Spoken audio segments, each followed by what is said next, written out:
Hello again, this is Justin Melton, the CEO of ChillIt. This is part 2 of a cybersecurity series that I'm doing. The first session, if you haven't seen already, is discusses whether small business is a target, which the answer is yes, but you can see that, find that other video. The next couple of sessions are, is my business risk and what are those risks? The root causes, those cyber incidents, and what can I do? So today we are going to focus on what are the risks to my business if a cyber security incident occurs. So I'm going to go through, I guess, the types of things that could be a problem for your business. So the first one is unable to operate your business for days or weeks. So often if there's a cyber attack, you basically may not be able to operate your business for hours, days, weeks, sometimes considerably longer. So the key issue there is, and there's a range of different things that can happen here. There could be malware where they've basically got in there and they've got your system's been infected, so you can't get access to your data. It could be a ransomware where they're actually holding you to ransom, say pay $10,000 or $100,000 or we won't give you access back to your systems. So there's a range of things that could happen.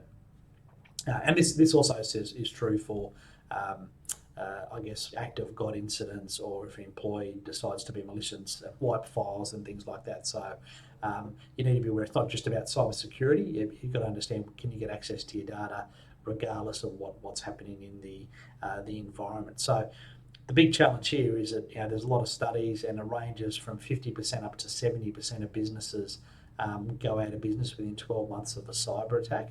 So obviously there's the impact of the fact that you may not be in business for a few days and the inconvenience for your clients, particularly your major clients. But it also goes all the way through that, once you get impacted, it's very, very hard to recover. And probably another stat which is a little bit scary is that Australian businesses take almost 10 months before they detect and contain a data breach. So, and that's quite consistent with a number of other sources as well that says it takes up to a year for people to understand that someone's actually in their system collecting data. Because what happens is they get into your system, they're trying to take all that data, they're trying to groom it, because typically what they're really trying to do is sell it on the dark web, your information, or your client's information, or your supplier's information, or they may want to use it directly to target individuals in your employee so they can get either deeper and deeper access into your system, so they finally get access to some of your financials and getting access to your money. So that's the first risk. The second risk is obviously that next step, which is accessing your money. So if once they start working, they get access to your credit cards, your bank accounts, your invoicing systems, and all of a sudden they've got access to real money. And this is obviously a little bit scary. So they could do things like intercept your invoices and basically put their bank account details in there. So when you send a bill to your customer and they pay, they're not paying you, they're paying a third party. The same happens in reverse, where you might be getting an invoice from a business, from a supplier, and you in good faith pay that invoice, but in fact the money's going elsewhere. They could be getting access to credit card details, and all of a sudden you find you've got an extra $10,000 on your credit card, and it's basically, obviously, if that happens too many times, your credit rating gets impacted. And obviously, getting just access to your bank accounts potentially is the major risk, where they can just then directly funnel money straight out. So you just need to be very careful, obviously, in terms of how you set up your structure to have the processes to manage that, as well as obviously the in your IT system to make sure that they don't get easy access to any of this information. And typically this is all about credentials. So what happens is they're trying to get the usernames, the passwords, any other identifiable information, which means they can get access to your money.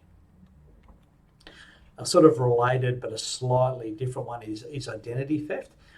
So this is where they're really farming. There's probably two things. They're farming the information about your clients or your employees, and they're using that to basically impersonate you. And what that means when they can impersonate you, the obvious one is they can log into your accounts and take your money. But the other thing is that what they can do is they can actually, if you've watched, looked at social media or even some of the news sources, there's lots of stories about people who have got other people's information, been able to take out, borrow, take loans out, open new credit cards, divert payments to and from various areas, and also potential risk to personal security because they potentially know where you live or where your family live, and there's obviously other quite nasty things that can happen if they know where you and your family live and who your family are. So you just need to be aware of that. So, and probably the key thing is that there is privacy is becoming the buzzword pretty much globally.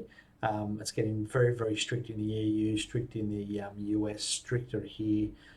There's notifiable data breach legislation in the Privacy Act, and that basically means you have clear responsibilities about managing the privacy of the data, which basically means IT security, making sure your data's secure, and you actually have to report that. So if you get an incident where someone manages to get into your system and take information about your customers, you actually have to let your customers know. Which then leads me to the next one. The next one is, so that's loss of reputation and customers. So quite simply, if you've got to go and let your customers know that, hey, I've been hacked, and they've potentially got your information, that's a big loss of trust with your customers. And the real question is, will the customers stick around? So the studies indicate there's roughly about a third of customers will abandon a business after a breach because they just don't feel like they can trust them. So you need to be aware of that, and particularly if you have an incident where you're out of business for days, weeks, or month, or longer. Then what happens is that not only are they have that loss of trust from a security point of view, then there's also a loss of trust because you're not able to deliver services to them. So just be aware that probably the biggest impact, the one that the people don't necessarily talk about, is when you lose that reputation with your clients.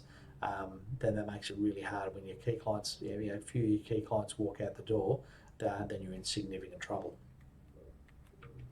The next one I just want to talk about is cost of recovery. So this is the actual cost of being able to address it. So there's probably a couple of things that I want to highlight here. So obviously there's the IT cost. So we've had when you have clients who get breached, and we've had clients who have had an incident where someone's given away their password and they've been hacked.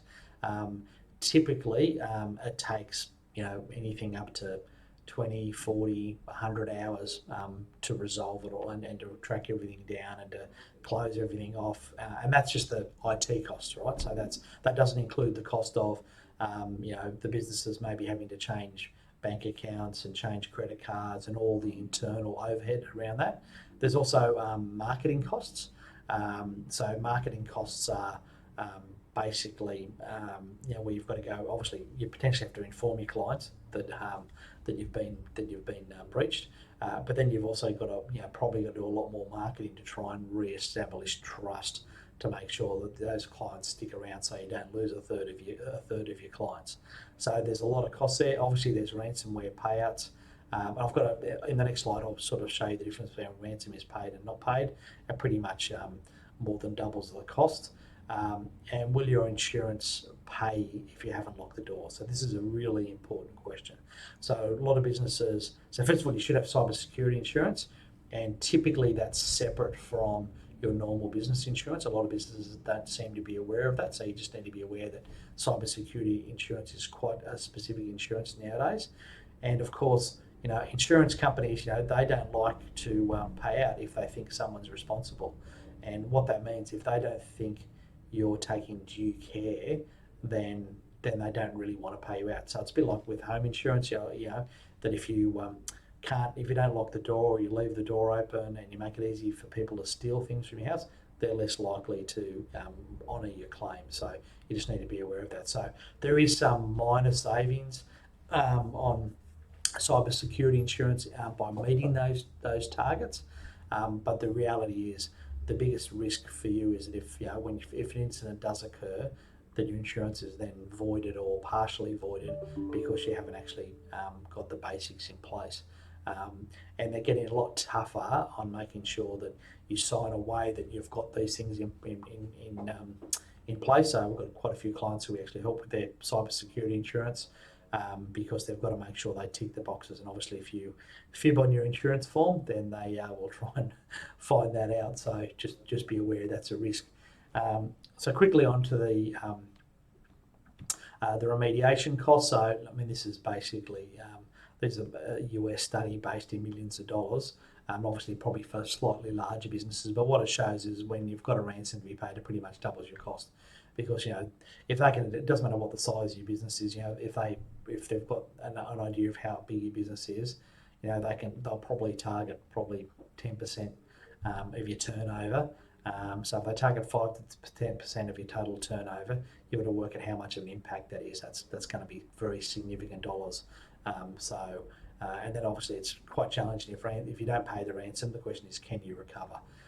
And so part of the process of managing your cybersecurity, as well as your resilience overall, is making sure you've got the right backups in place so that you can basically say goodbye or not paying that, and be able to re-establish your data and your information. And that's similarly true if there's an active God event like a fire or a flood or something similar like that. So just to wrap this session up, what is the risk? The risks are that you won't be able to operate your business for days, weeks or longer. They'll access your bank or credit card accounts or invoicing systems and basically siphon money away from you. You'll lose face, lose reputation and trust with your customers if there's a security breach, and you will have to tell them. That's the law. And when you do that, you can lose up to a third of your clients, which potentially means, with a combination of those other things, means you may be out of business within 6 to 12 months. Obviously, there's identity theft, where they're trying to get personal or business identifiable information, so they can potentially get access to more of your accounts or more of your information. And the cost for covering your business, you just need to be aware that that's a very significant cost, both direct and indirect from an IT point of view, and you need to make sure your insurance isn't voided. So that's it. Thank you very much. See you next time.